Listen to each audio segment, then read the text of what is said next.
First impressions matter. Never judge a book by its cover. But of course, if it looks like a duck, walks like a duck, and quacks like a duck, it's probably a duck. All that glitters is not gold.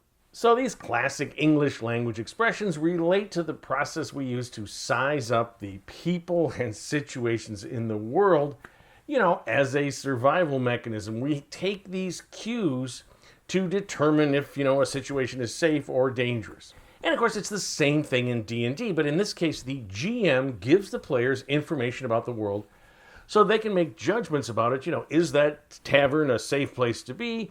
Are those humanoids friend or foe? And the players, of course, do the same thing when they're interacting with the NPCs and creatures presented by the GM. They are giving off cues as to whether they are going to, attack or provoke a confrontation or be friendly. But I think that when you have an understanding of the process in D&D by which what I call these survival cues are given to the players, how they interpret them, you can kind of play around with this. You're conscious of this. You're conscious of the process by which you as the GM are giving information. The players are taking it in. They're giving you back information, questions, role-playing. And I think when you play with this a little bit, you can make your world more interesting, a little less boring, and you can achieve what we all are striving for in our homebrewed worlds, keeping it real.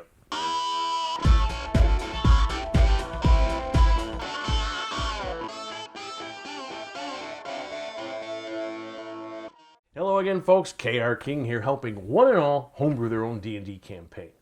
So the classic three pillars of D&D are exploration, role-playing, and combat. And in exploration and role-playing, you have the GM giving the players information about what they're seeing, and then the players are, responding with questions about this. And in role-playing, the players, start to talk with various NPCs and whatnot in the world. And, it's exploration and role-playing where a lot of the survival cues come about. When you're in battles, the time for talk is kind of over. It's a movement, action, very fast-moving situation. It's really more wargaming than storytelling. And the other thing about the exploration and role-playing is you as the GM know everything there is to know about your homebrewed world, except one thing. You don't know what the players are going to do. So the information that you give comes out of the process of what the players are doing. It is essentially dialectic. So you have the thesis, which is the GM giving the information to the players, or dialogue from the NPCs.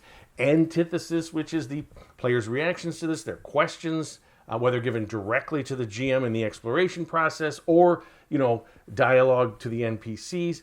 And then a synthesis, which is a new understanding that the players have, a direction the GM is going, or the NPCs have a new understanding based upon what the players did to them. And this interaction comes from the player's unique role in a role-playing game in which they are the protagonist of the story, the antagonist of the world, and the viewer of that story all in one, which I covered in another video. It's not really important right now, but it is related to that. So part of this synthesis of the information given either by the GM directly or through the NPCs creates these survival cues that the players use to navigate through the world. And this creates player expectations. And this is, of course, based partly on their experience of dealing in the real world, but also, what they know about how D&D works and a lot of the fantasy tropes that they've either read or seen in movies. And sometimes these expectations will correlate with the facts on the ground, but sometimes they won't. Sometimes the players will think they know what's going on. They think they can judge that book by its cover, but they won't.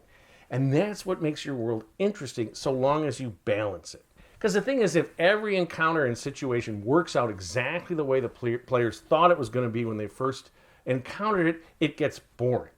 But if everything, the NPCs and the monsters just act bizarrely and you have plot twists coming out of nowhere, they'll just be totally confused. So the thing is, what you're striving for is no matter how surprising or outlandish, plot twists or character actions or situations appear, in retrospect, when the players look back on it, it all will make logical sense. What they will discover is their expectations were faulty because of their tendency for those survival cues. All right, so let's see how this process works out in a typical, sort of D&D situation. Suppose the players are exploring a dungeon and they discover a cache of parchments hidden in a room. So the first stage is the exploration. The players enter the room, and the GM tells them what they see, hear or smell. And the process by which the GM, does that description will create that first impression. And here's the thing, the order, and emphasis of this makes a big difference, because you have in storytelling the power of focus. By the order and emphasis that you give the players the information, it focuses their attention. So think about a film. Let's say you've got a bunch of students sitting in a classroom, they're taking a test, and suddenly the camera zooms in on one student. We, the viewer, go, oh, is this the protagonist? And we see that student, maybe they're struggling, with the answers. Maybe they've got a little crib sheet and they're cheating.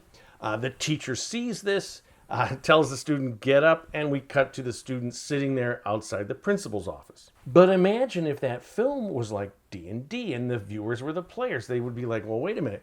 What are the other students doing? Are any of them cheating? How do they react to when the teacher confronts the student? And by the way, what is the school like? Does it look like it's rich kids or poor? Or how big is it?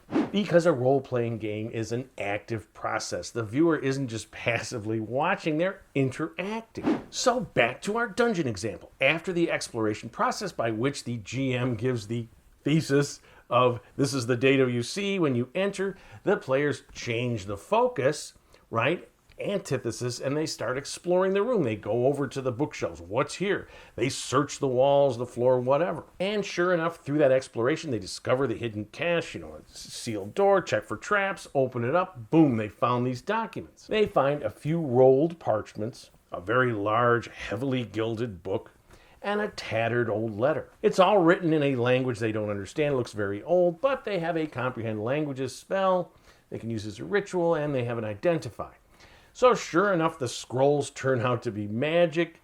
The big gilded book is a history of royal family, heraldry, basically. The players don't recognize this.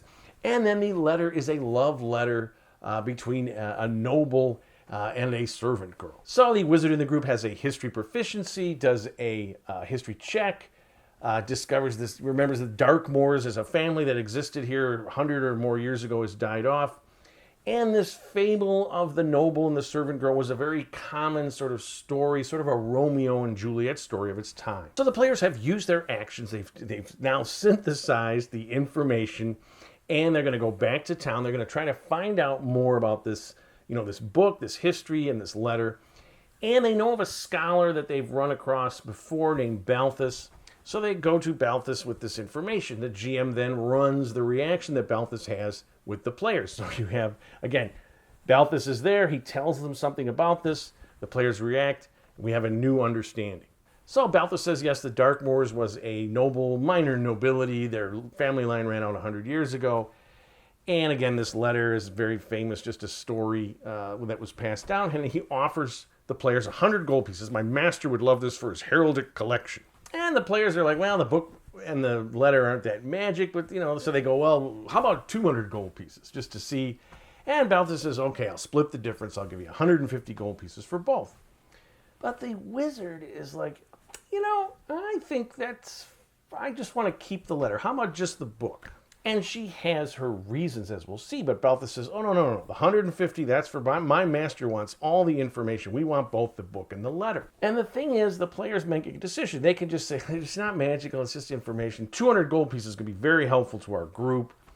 But they decide, forget it. Let's investigate this letter. And they just take the original 100 gold piece offer. So again, in this process, you have the classic dialectical movement of, the players interact with the NPC. The NPC tells them something. They go something back. They go back and forth. And they make a decision about what they're going to do. And the NPCs have a dialectical experience as well. Because now Balthus knows that the players have this letter.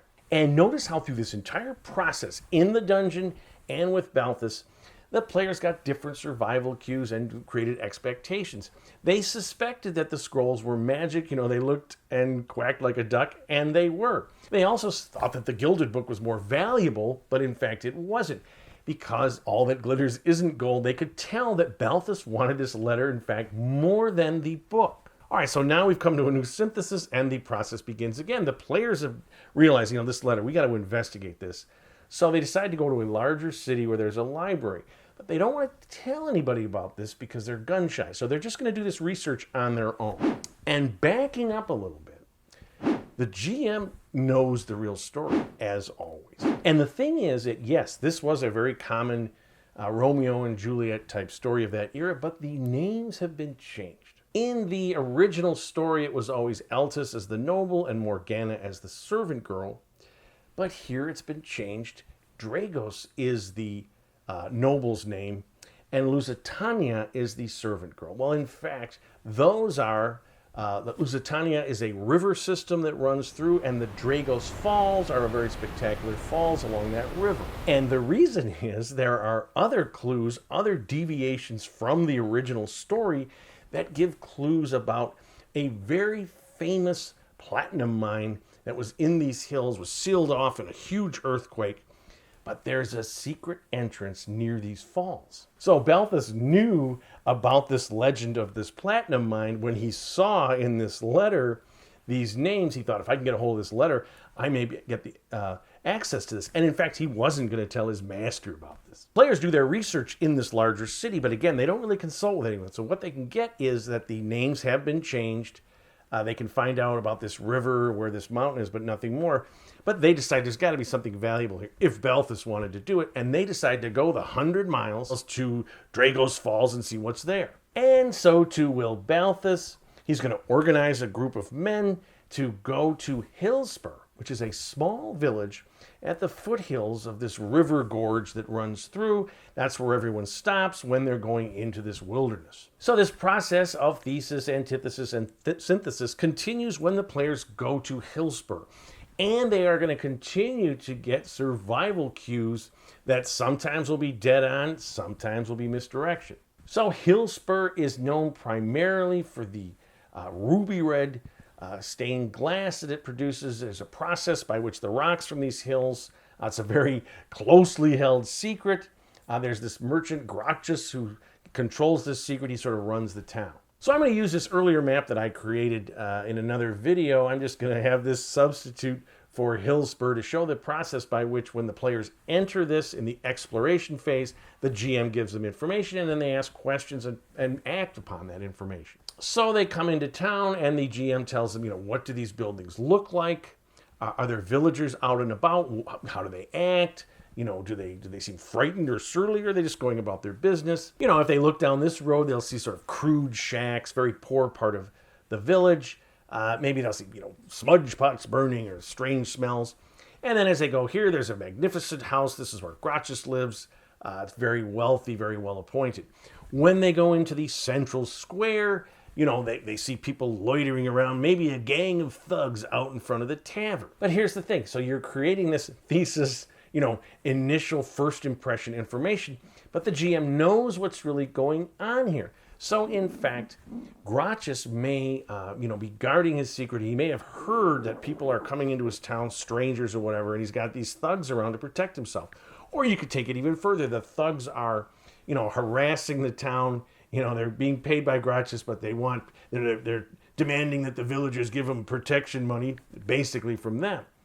And then, Balthus's group may disguise themselves as just commercial travelers, right? They don't want to arouse suspicion. So even though, yes, these thugs are kind of bad guys, they're not the real enemy, right? Judging a book by its cover, these first impressions give the players these survival cues that may not be correct.